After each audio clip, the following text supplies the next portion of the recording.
Well, hello, everyone. Thank you for letting me spend some time with you. I do appreciate it.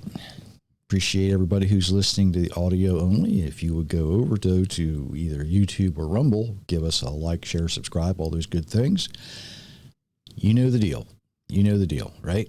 But we do appreciate everybody who listens. And as many of you know, I get a lot of the topics from what I talk about from questions from you folks. And I had a question several months ago, and I didn't want to address it publicly until his question was resolved. And now I can. Because it had to deal with when do I propose marriage? How do I know? Right? And as we were messaging back and forth, and I was trying to kind of give him a little bit of guidance, it gets kind of, how do I want to say this? It gets a little gray, okay? Because in the Bible, right, there's some examples. And he was saying, well, do I ask this person? Do I ask that person? How do I know? What do I talk about? What do I do?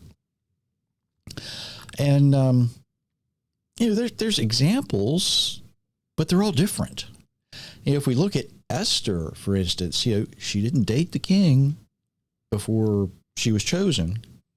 She basically was chosen to enter a contest first, right?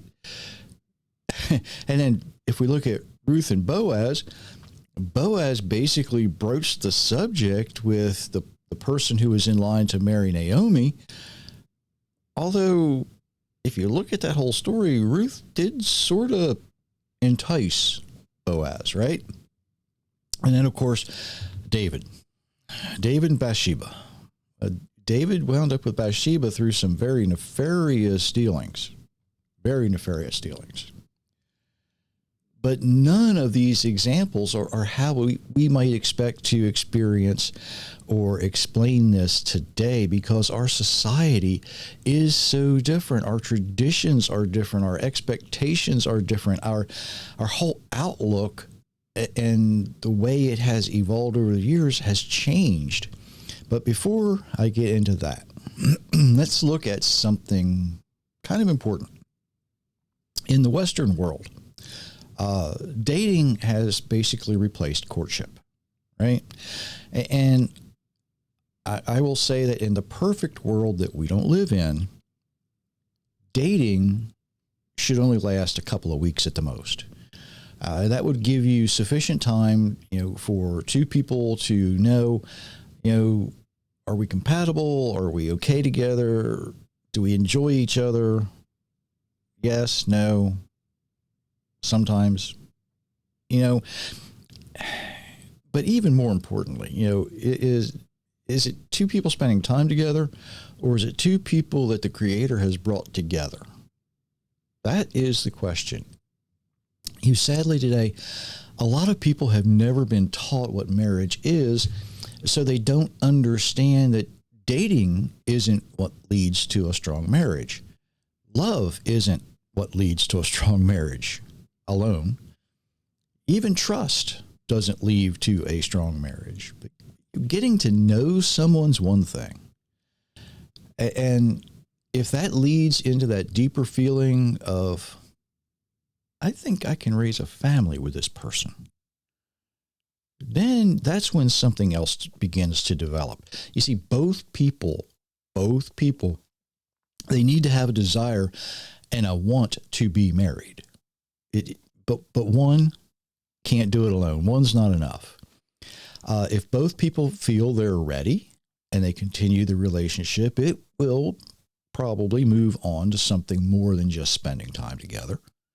Of course, this doesn't look anything like examples from the Bible, does it? Today, there are very few kings who might ask for a contest for someone to be chosen. There are very few Ruth and Boaz stories, although some marriages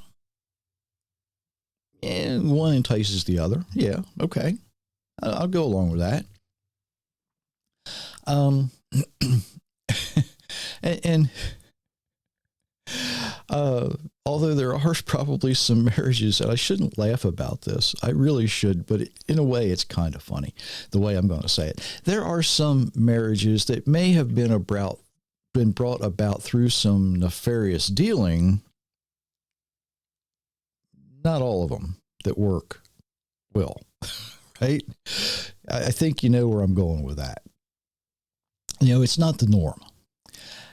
In the world we live in today, here's my suggestion. If you're thinking about the person you're spending time with, and you say, you know what, I think I could raise a family with them, then it is time to have not just a casual conversation. All right. It's time to gather some information. It's time to really start going, maybe this is the one, maybe, but I need to know some things. Because marriage is more than you enjoy the same kind of movies. Marriage is more than you like the same thing to eat. Marriage is learning to live together, and that can be difficult. It can be difficult. It's tough. You have to learn to work together. You have to learn to worship together. You have to learn how to raise children together. And you have to talk about these things before, right? And here's the big one.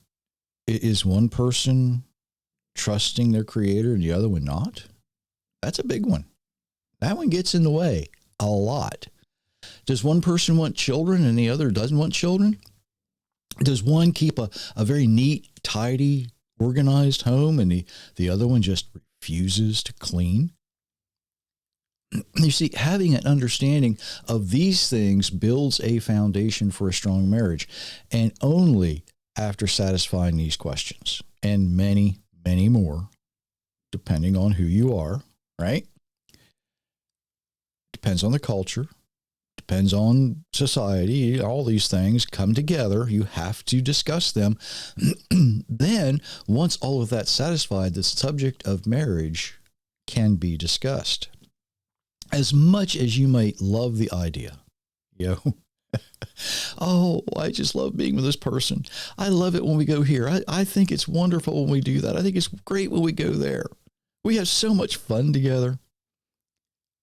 You might think you're developing that feeling of, I'm in love. Oh, I'm in love.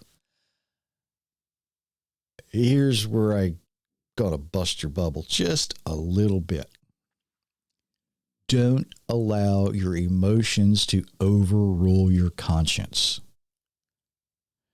If you think you are in love, but your conscience is saying, but I don't know, the way he washes his clothes, the way she does something, that's your conscience. That's your conscience. You might think, oh, I'm in love, but it's the but that gets you.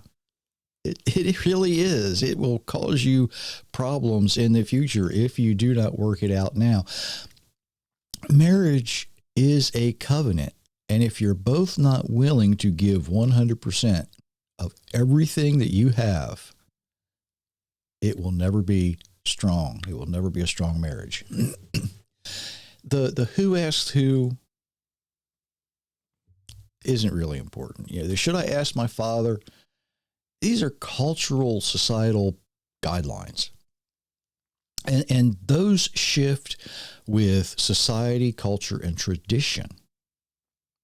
Marriage is much, much more than a physical attraction. Marriage is more than, oh, we both like chicken salad, let's get married. Now, you don't do that. Although I've heard people get married for much less. And we're going to leave pregnancy out of this conversation for now. It's not part of this conversation, so I'll tackle that another time. Marriage is a covenant commitment, and it should be carefully considered before you enter that commitment. All of this to say that the right time to propose is after you have discussed what really, really matters. After you have taken the time to pray and ask our Creator, did you bring this person to me? Did you bring this person to me? And then after he says yes, that is when I would say it's okay to ask.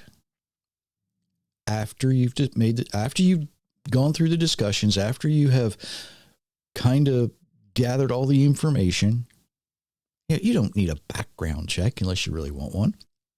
But after you have talked it out, considered it, prayed about it, and only after the Almighty says, yes, I brought this person to you, this is the one I want you to marry, then you can ask. Then you will know. You'll have no doubt. You'll have his blessing. But remember this. The Almighty also told Hosea to marry a prostitute. He will bring you the person you need. Might not be the person you want. He will bring you the person you need. He will bring you the one that's right for you. Talk about it. Discuss it. Pray about it. And if the Almighty says yes, that's the time to propose, not before. If you do it before, you're in trouble. Trust me. Trust me, been there, done that.